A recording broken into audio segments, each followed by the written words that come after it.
वो फौजी के साथ ब्याह कर ससुराल आई थी। कुछ ही दिन की छुट्टी मिली थी फौजी को। फौजी जानता था कि छुट्टी खत्म होने के बाद कई महीने विरह की आग में जलना पड़ेगा, उसे भी और उसकी पत्नी को भी। लेकिन विरह की घड़ी कुछ ज्यादा ही जल्दी आ गई। छुट्टियां रद्द कर दी गई थी। कारगिल में जंग शुरू हो चुकी थी। 10 दिन पहले ही आने का बुलावा आ गया। फौजी की पत्नी के चेहरे पर मायूसी साफ दिख रही थी। उसके नैनों की चंचलता खो गई थी। भरे सागर जैसी गहरी आंखों से पानी बस बांध तोड़कर बहने को तैयार था।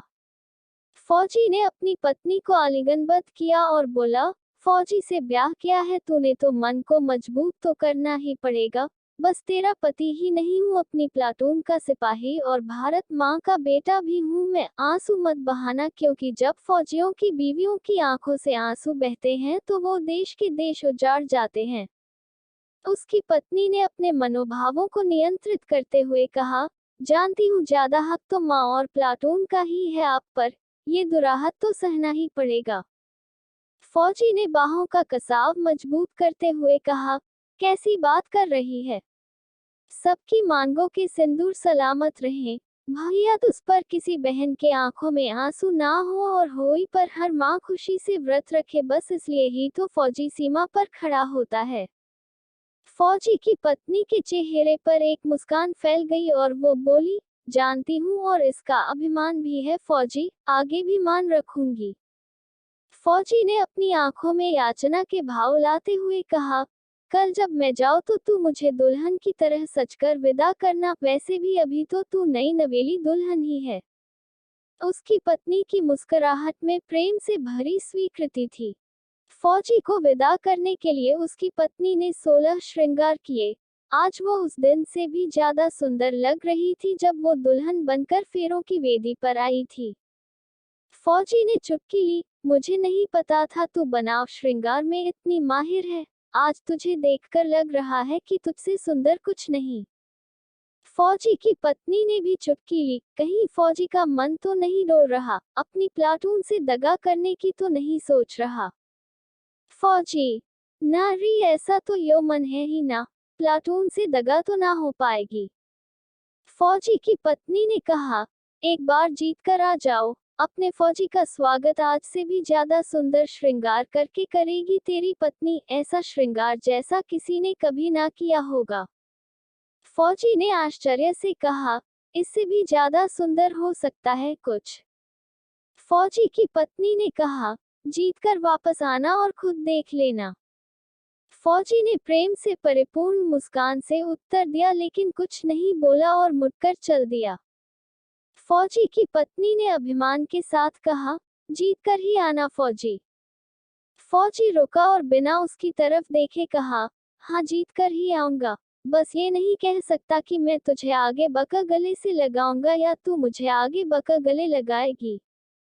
इतना कहकर फौजी चल दिया। फौजी की पत्नी ने उत्तर दिया, जीत कर आया तो तेरी कसम सारी लोक लाज भूलकर तुझे गले से लगा लेगी तेरी पत्नी। फौजी ने चलते चलते ही हाथ हिलाकर अभिवादन किया। युद्ध चरम पर था। पता नहीं कितने घरों के चिराग अपनी आहुति दे रहे थे इस यज्ञ में। उस फौजी ने भी अपना धर्म निभाया। जो भी शत्रु उसके सामने आया वो धराशायी हो गया। जितने घाव फौजी के शरीर पर बनते थे उसका रूप उतना ही विकराल हो जाता था। काल प्रतीक्षा कर रहा उसकी पूर्ण आहुति की इस राष्ट्र यज्ञ में, लेकिन शायद उसके विकराल स्वरूप को देखकर काल भी ठिठक गया। और जब तक उस फौजी ने मोर्चा न जीत लिया काल भी उसके निकट नहीं आया। फौजी अपने प्राणों का उत्सर्ग कर चुका था। उसका चेहरा तेजमय था। फौजी का मृत शरीरों के घर लाया गया। ऐसा कोई नहीं था जिसके नेत्रों से अश्रुधारा न बह रही हो। पूरे गांव को गर्व था फौजी की वीरता पर। पीढ़ियों तक उसकी वीरता के किसे गांव का माँ बाएंगे। फौजी की पत्नी आई और कपड़ा हटाकर फौजी का चेहरा देखा। चेहरे पर कुछ लगा था। उसने उसे हटाया और दोनों हाथों से बुलैया लेते हुए बोली, कितनी सजती है वर्दी मेरे फौजी पर, किसी की नजर ना लगे। फिर उसने फौजी के शरीर को अपने अंक में ले लिया। तभी एक हवा का झोंका आया और उसके कानों में फौजी की आवाज सुनाई दी, एक वादा तो निभा दिया पर दूसरा नहीं निभाया तूने। बोल रही थी कि ऐसा श्रृंगार करेगी जैसा किसी ने ना किया होगा, लेकिन तूने तो ना लाली लगाई ना सिंदूर।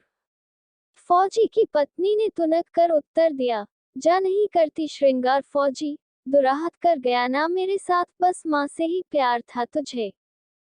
फिर उसने फौजी के चेहरे को अपने हाथों में लेकर कहा, तेरी वीरता के मान का ऐसा श्रृंगार चढ़ा है फौजी कि अब किसी श्रृंगार की जरूरत ही नहीं। तूने अपना खून बहाया तो मैंने अपना सिंदूर वार दिया। भारत माँ के चरणों में तुझसे एक रत्ती भी कम नहीं है, भारत माँ से मेरा प्यार फौजी। फौजी की पत्नी के चेहरे पर स्वाभिमान का तेज बिखर रहा था, एक भी आंसू नहीं था उसकी आंखों में। वो सौंदर्य की अप्रतिम प्रतिमा लग रही थी। रति और कामदेव भी ऐसा श्रृंगार नहीं कर सकते जैसा श्रृंगार उस फौजी के प्रति उसके प्रेम के अभिमान ने किया था। आशा करती हूँ कि यह कहानी आप लोगों को पसंद आई होगी। पसंद आई है तो कमेंट में जरूर बताएं। चैनल पर नए हैं तो चैनल को लाइक, शेयर, सब्सक्राइब करना ना भूलें।